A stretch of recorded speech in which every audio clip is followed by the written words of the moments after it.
recordar que el reglamento es claro en establecer que las coordinaciones de los grupos son las que están como encargadas de la parte administrativa, y por eso quizás también hemos tenido, y no se nos ha notificado, digamos, de manera por, digamos, una nota, una correspondencia formal estos temas, ¿verdad? Sí, esta semana, a inicios, ya se nos hizo llegar una nota referente al espacio físico, ¿verdad? Que hay ahí una distribución que se ha realizado y por lo tanto, digamos que nos damos por enterados sobre este tema. En cuanto a lo otro, sabemos como en términos generales lo que se ha escuchado también de manera verbal, comentarios y eso que va a existir, que está, que va a funcionar prácticamente igual que lo había venido haciendo en el periodo anterior, es decir, en cuanto al techo y al monto. Entonces es lo que uno, digamos, puede tener como en cuenta hasta el momento. Pero no les han dicho la cantidad. No, todavía estamos en esa, digamos, todavía no, en el caso nuestro estamos en eso ahorita, todavía no tenemos definición. Obviamente la reducción va a ser grande porque se ha reducido la cantidad de diputados y también ya habían anunciado que iban a disminuir la cantidad de fondos que iban a dar a las fracciones. En el FMLN ya han habido despidos de algún personal que de repente ya no se requiere por el hecho de la disminución de diputados. Esa es una realidad que nosotros tuvimos clara desde el día 1 de marzo, en el sentido de que si la relación directa entre el número de diputados iba a continuar con respecto al fondo o al techo, digamos, asignado a cada grupo, es algo que no se puede obviar. Es más, en el caso nuestro había particularidades en el sentido de que obviamente había muchos compañeros y compañeras también suplentes que estaban de manera permanente acá, aunque se sabe que por ley ellos no tienen una plaza, pero nosotros sí hemos funcionado históricamente así, que hay un grupo que está acá. Entonces hay, digamos, de hecho, personas que a partir del 1 de mayo ya no están viniendo a la asamblea. Sin embargo, también hay una realidad que aun cuando está esto que no se puede obviar, la gente, el personal, los trabajadores y trabajadoras tienen derechos adquiridos. Hay debidos procesos que son los que se deben respetar. Y es lo que hoy vemos de parte de las exigencias de las voces que están reclamando esos derechos y están reclamando y exigiendo que se les respete el debido proceso. Más allá de que haya una realidad, en este caso presupuestaria, que obviamente no va a dar las posibilidades de mantener una estructura con la que se venía funcionando. Eso es así. Como grupo parlamentario hemos tenido una característica que mantuvimos siempre el límite del techo presupuestario o incluso mucho menos de ese límite y por lo tanto, digamos, nunca tuvimos una situación como se ve reflejada en otros grupos que a pesar de haber sido numéricamente mucho menores que el nuestro, tenían más personal y al hacer relación de personal por diputados eran cifras bastante elevadas. Entonces, digamos que hay claridad en eso, hay gente que exige una indemnización, su pasivo laboral, que son cosas que ya la legislación les otorga como un derecho, no es que estén exigiendo algo fuera de la ley, ¿verdad? Y creo que todo en materia laboral, y lo reitero, gracias a las luchas que históricamente han hecho los trabajadores y trabajadoras, que hoy hayan jornadas de 8 horas, que se reconozcan las horas extras, que hayan asuetos, las vacaciones, todo eso tiene una historia de lucha y que hoy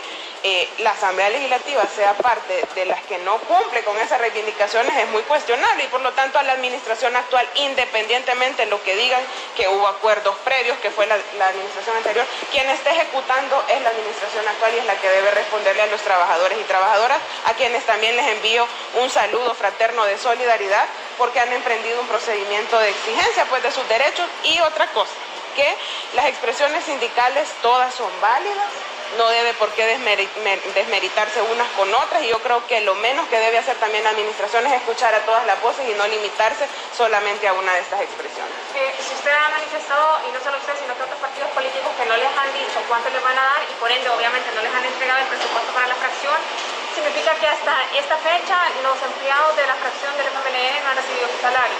No, nadie recibió salario en el caso nuestro, no se ha hecho, digamos, un proceso ya sea de renovación de contrato o de contrataciones nuevas o recontrataciones, no ha habido, en el caso del personal no hay ninguna asignación.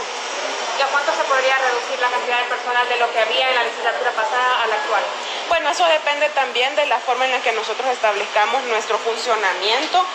Hay que recordar también que nosotros hemos venido en la historia como grupos parlamentarios funcionando de manera colectiva, es decir, Anabel Belloso nunca ha tenido un asesor personal, sino que ha sido por áreas, por temas, y esas son las definiciones que también tenemos que terminar de ajustar como grupo, ¿verdad? Si es que nos vamos a mantener en un esquema colectivo o es que en esta ocasión se iría por otra forma, digamos, de trabajo, otro método de trabajo, dependiendo de las comisiones en las que estemos cada uno, obviamente teniendo siempre en cuenta el apoyo técnico, el apoyo administrativo y el apoyo operativo. Pero sí habrá reducción de personal.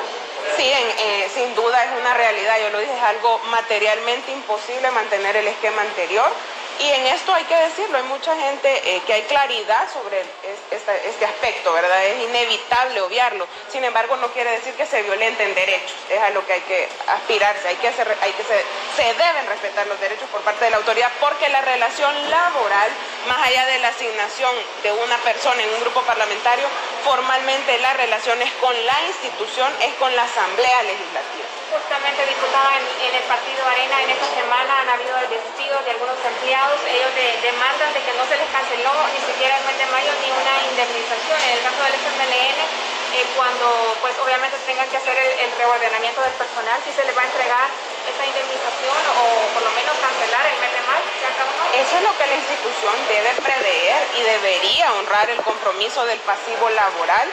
Sí, es que obviamente habrá, ¿verdad? Y es una realidad, personas a las que ya no se les podrá contratar para este nuevo periodo legislativo.